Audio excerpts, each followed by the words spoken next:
महत्त्वपूर्ण अशा विषयामध्ये माहिती देण्यासाठी आपण जमलो आहोत आणि 2 दिवस झाले मला या विषयामध्ये एक एक पत्रकार संपर्क करत आहेत आणि मग फायनली असं ठरलं की आपण एकत्र भेटूया. त्या दृष्टीने आज इथे भेटलो आहे. सर्व पत्रकारांचं मनापासून स्वागत. सायली उर्फ आद्या सुर्वे ही 2 दिवसापूर्वी तिचे पती आतिफ तासे यांच्याबरोबर निघून गेल्याचं वृत्त आपण सगळ्यांनी ऐकलं असेल आणि त्यानंतर तिला सुखरूप पुन्हा घरी आणण्यामध्ये यश आलेलं आहे आणि महाराष्ट्राचे माननीय मुख्यमंत्री देवेंद्रजी फडणवीस यांचं मी मनापासून आभार व्यक्त करते की त्यांनी या विषयामध्ये तातडीने उपाययोजना आणि पोलिसांना सूचना देऊन सायली उर्फ आद्या हिला पुन्हा एकदा तिच्या घरी परत आणण्यासाठी त्यांनी संपूर्ण मदत केलेली आहे. प्रश्न असा उपस्थित होतो की जो आतिफ तासे याच्यावर 28पेक्षा जास्त गुन्हे दाखल आणि सुप्रीम कोर्टापर्यंत ज्याला बेल रिजेक्ट झालेला आहे, अशी व्यक्ती ही सगळ्यांना दिसते, परंतु पोलिसांच्या दृष्टिकोनातून ती फरार आहे.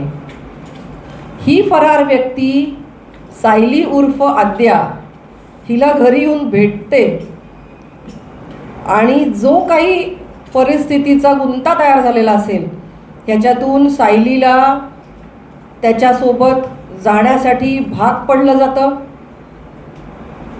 आणि NOC जी तिची सासू गुलशन तासे आहे हिला बेल मिळण्यामध्ये माझी कुठलीही हरकत नाही अशा प्रकारचं निवेदन तिच्याकडून लिहून घेतलं जातं.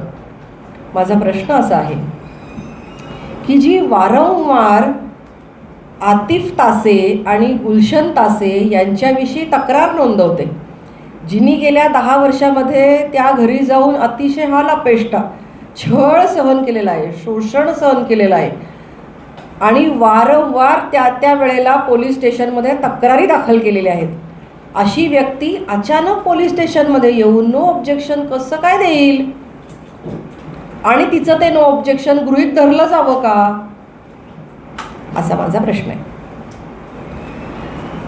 माझा हाही आरोप आहे की ज्या वेळेला तिने घरवापसी केली काही संघटनांच्या कार्यकर्त्यांच्या मदतीने की जे अत्यंत वेळेवर मदतीला धावून गेले आणि तिला त्या संकटातून सोडवलं आणि तिची घरवापसी झाली, ती ज्या ठिकाणी राहतीये त्या ठिकाणी तिला पोलीस संरक्षण द्या असं सांगूनही पोलिसांनी वेळीत संरक्षण का दिलं नाही. हे जर पोलीस संरक्षण वेळेत दिलं असतं तर तिचे पती तिला जेव्हा घ्यायला आले तेव्हा ते पोलिसांना समजलं असतं. तिच्या संरक्षणाची जबाबदारी हिंदुत्ववादी कार्यकर्त्यांची का पोलिसांची, असा सवाल या ठिकाणी उपस्थित होतो. जर त्यावेळेला त्या ठिकाणी जो आज बंदोबस्त आहे जो माननीय देवेंद्रजींच्या मुळे मिळाला, तो जर त्याच वेळेला स्थानिक पोलिसांनी तिच्या पत्राला प्रतिसाद देऊन तेव्हाच दिला असता तर तिच्या घरच्यांची त्या ठिकाणी तिला घेऊन जाण्याची हिंमत झाली असती का, हा प्रश्न आहे. मधल्या काळामध्ये अनेक वेळेला तथाकथित त्यांच्या घरातले लोक गुंड असतील हे सगळेजण वारंवार त्यांच्या घराभोवती घुंगावत होते. त्यांच्या घरातल्या प्रत्येकाचे फोन नंबर त्यांच्याकडे आहेत. कधी आईला, कधी वडिलांना, कधी मामाला, इतर नातेवाईकांना त्यांनी फोन केलेले आहेत, दबाव टाकण्याचा प्रयत्न केलेला आहे. याला घाबरून नातेवाईकांनी घर बदललेलं आहे. अशा सगळ्या परिस्थितीत एखाद्या अशा पिचलेल्या शोषित मुलीची मानसिक अवस्था काय असू शकते याचा विचारसुद्धा केला जाण्याची आवश्यकता आहे. सायली सुर्वे आज वाचली असली तरीसुद्धा संकट पूर्णपणे टळलेलं नाही. माझी आग्रही मागणी अशी आहे की आज जो सायली सुर्वेनी जो पोलीस स्टेशनमध्ये जाऊन जबाब दिलेला आहे तो ग्राह्य धरण्यात येऊ नये. आज जी NOC तिने दिलेली आहे गुलशन तासे यांच्यासाठी ती ग्राह्य धरण्यात येऊ नये, कारण यापूर्वी गुलशन तासे आणि आतिफ तासे आणि त्यांच्या सगळ्या परिवाराने जो काही तिचा छळ केलेला आहे, तिला मारहाण करणं, तिला कोंडून ठेवणं, तिला लाथ मारून हकलून देणं, गरोदर असताना पोटामध्ये लाथा मारणं, ॲबॉर्शनचा प्रयत्न, अशा सगळ्या पद्धतीने जे जे काही छळाचे प्रकार केलेले आहेत ते सगळे गृहीत धरता आणि हे प्रकार झाल्यानंतर त्या वेळेला दाखल करण्यात आलेल्या कंप्लेंट्स गृहीत धरता आत्ता तिने नोंदवलेला जो काही NOCचा मुद्दा आहे हा ग्राह्य धरण्यात येऊ नये, तिच्या आधीच्या तक्रारीच गृहीत धरून त्यांच्यावर कडक कारवाई केली जावी. आतिफ तासे याला ताबडतोब अटक केली जावी. सायली उर्फ आद्या हिला ताबडतोब घटस्फोट मिळण्यासाठी शासकीय व्यवस्था लवकरात लवकर उभी केली जावी, अशा प्रकारची माझी मागणी आहे.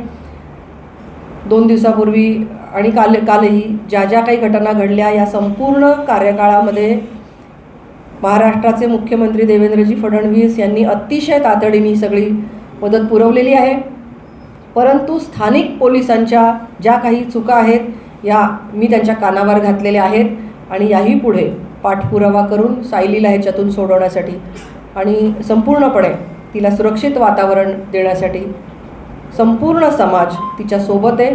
तिला घाबरण्याचं काही कारण नाही, एवढं या ठिकाणी आश्वासन देऊ इच्छिते. जी गुलशन तासे व्यक्ती आहे हिच्यावर सुद्धा अनेक गुन्हे दाखल आहेत. तिच्या 4ही सुना हिंदू आहेत. तिची जी आणखीन एक सून आहे निधी तासे म्हणून, तिने सुद्धा गुलशन तासे विरुद्ध तक्रारी दिलेल्या आहेत. ती अनेक वेळेला याविषयी बोलते. आत्ता या सगळ्या कोंडमाराच्या परिस्थितीमध्ये सायलीचं म्हणणं एवढंच होतं की उद्या काहीही होईल, आता जे झालं ते झालं, कुटुंबाला धोका आहे, अशा सगळ्या परिस्थितीत मला या सगळ्या विषयातून बाजूला राहायचं आहे. या मुद्द्याचा नक्कीच कॉग्निजन्स घेण्याची आवश्यकता आहे आणि त्यामुळे तिने आत्ता दाखल केलेला पोलीस स्टेशनमध्ये जाऊन जो काही जबाब आहे तो ग्राह्य धरण्यात येऊ नये, अशी माझी मागणी आहे. चारी सुना तुम्ही हिंदू आहे, त्यांची काय म्हणजे आधी कुठे तक्रार वगैरे त्यांनी आपण केली आहे का? बाकीच्या सुनांपैकी एक सून तक्रार करताना दिसते, अन्य 2 सुना तक्रार करताना दिसत नाही. आतिफ हा रेकॉर्डवरील गुन्हेगार वाटते. ताई तुम्ही 28 गुन्ह्यांची जे नोंद आहे असं म्हणताय, पोलिसांनी याचा वेळेत कॉग्निझन्स घेतला नाही का असं वाटतंय का? आणि लव जिहादचा सगळा प्रकार आहे असं वाटतंय का तुम्हाला एकंदरीत या सगळ्याच्यावर? लव जिहादचा नक्कीच हा प्रकार आहे आणि आतिफ तासे हा पोलिसांच्या म्हणजे पोलिसांच्या माध्यमातून तो त्यांच्या पोलिसांच्या रेकॉर्डला तो फरार दाखवलेला आहे. पण तो राजरोज फिरतो, तो कॉल करतो, तो व्हॉट्सअप कॉल करतो, नॉर्मल कॉल करतो, तो घ्यायला आला, तो सगळीकडे फिरतोय, सगळ्यांना दिसतोय, फक्त तो पोलिसांना दिसत नाही. नक्कीच याच्यामध्ये पोलीस दोषी आहेत. ताई मग हिंदुत्ववादी सरकारचं हे अपयश नाही आहे का? काय एकंदरीत आपण सगळीकडे हिंदू आक्रोश मोर्चे काढायचे, लोकांमध्ये भावना तीव्र करायचे आणि दुसरीकडे अशा घटनांमध्ये प्रशासनाकडनं प्रतिसादच मिळत नाही, म्हणजे ह्याच्यात प्रशासन कमी पडत आहे की काय, नेमकं काय होतं? काही व्यक्ती नक्कीच दोषी आहेत आणि त्या विभागाचे मंत्री म्हणून माननीय देवेंद्रजींना मी या विषयाची कल्पना कालच्या घटनेच्या संदर्भात तर नक्कीच दिलेली आहे आणि म्हणूनच आपल्याला ही मदत पोहोचली. प्रत्येक केस माननीय देवेंद्रजींपर्यंत गेलेली नसते आणि त्यामुळे याच्यात राजकारण आणण्याची गरज आहे असं मला वाटत नाही. परंतु नक्कीच त्या ठिकाणचे पोलीस हे जर का वेळीच प्रतिसाद देतील, सकारात्मक राहतील, त्वरित उपाययोजना करतील, लव जिहादच्या केसेसमध्ये संपूर्ण यंत्रणा पुरवतील, मला तर असं वाटतं की त्या पोलीस स्टेशनला लव जिहादसाठी स्वतंत्र सेल असणं आवश्यक आहे आणि तातडीने त्या व्यक्तीला संपूर्ण मदत पुरवली जाणं आवश्यक आहे. आता कालची परवाची गोष्ट बावधनमधली एक मुलगी लव जिहादला बळी पडल्याचं लक्षात येतं आहे. त्यामुळे या सगळ्या विषयामध्ये पोलीस यंत्रणा जिथे कुठे कमी पडत असेल तर त्याची दुरुस्ती करण्याची नक्कीच आवश्यकता आहे. काय गृहमंत्र्यांचं ऐकावंच लागलं म्हणून तर आपल्याला मिळालं ना मदत. याच्यामध्ये राजकारण, आपण या मुद्द्यावर बोलतोय, कृपया याच्यामध्ये राजकारणातले असे प्रश्न उच्चारू नका. नाही पण मग वास्तविक महाराष्ट्र सरकारने धर्म स्वातंत्र्याचा अतिशय चांगला निर्णय सुद्धा विधिमंडळामध्ये घेतलेला आहे की कोणालाही जबरदस्तीने धार्मिक स्थलांतर म्हणजे धर्म परिवर्तन करण्यासाठी बळजबरी करता येणार नाही. हिला धर्म परिवर्तन करण्यासाठी लग्न झाल्यानंतर जबरदस्ती केली, हिला नमाज पढण्यासाठी जबरदस्ती केली गेली, हिला रोजा ठेवण्यासाठी सांगितलं गेलं, हिला वेगवेगळ्या प्रकारचे शारीरिक मानसिक त्रास सुद्धा दिले गेले. हा मुद्दा आहे. प्रश्न विचारण्याचं कारण राजकारण नाहीये. वाटत नाही का? सॉरी, सरकारचं अपयश आहे असं वाटत नाही काही तो आसिफ तासे घरी आला होता, तिला घरी घेऊन गेला, या काळात तुम्ही कुठेच त्याला विरोध केला नाही का, किंवा त्यासोबत जायचं नाही म्हणून काही केलं नाही? तिला या सगळ्यातून सुटका हवी. तिच्याशी माझं बोलणं झालं आहे सविस्तर. या घटनेनंतरही बोलणं झालं आहे. मी तिच्या कायम संपर्कामध्ये आहे. ती असं म्हणाली की ताई, मला याच्यातून सुटका हवी आहे.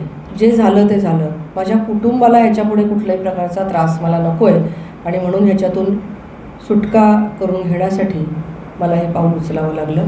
हा जो काही एक मानसिक दडपणाचा प्रकार आहे तो त्या मुलीवर किती असू शकतो की जिला 4 लहान मुलं आहेत. सगळ्यात मोठं मूल जे आहे ते 6-7 वर्षाचं आहे आणि सगळ्यात त्याच्यापेक्षा बाकीची मुलं आहेत. या 4 मुलांचा सांभाळ करायचा आहे. त्यांच्या जीवाला काही धोका होऊ शकतो का? आईवडिलांना किंवा इतर नातेवाईकांचे जे त्यांना फोन नंबर आणि पत्ते मिळाले आहेत त्यांना काही धोका होऊ शकतो का? ही सगळी तिच्या दडपणाची सगळी कारणं आहेत की ज्याच्यातून मुली अशा म्हणजे वेगवेगळ्या प्रकारचे ज्या केसेस आहेत त्याच्यातली ही एक अशी केस आपल्या समोर आलेली आहे की त्या मुलीच्या मनाची आंदोलनं आपल्याला लक्षात येतात. कसं आहे, आता घरवापसी झाली, सगळे झाले, त्या मुलांचा सांभाळ कोण करणार? शेवटी गरीब कुटुंब आहे ते.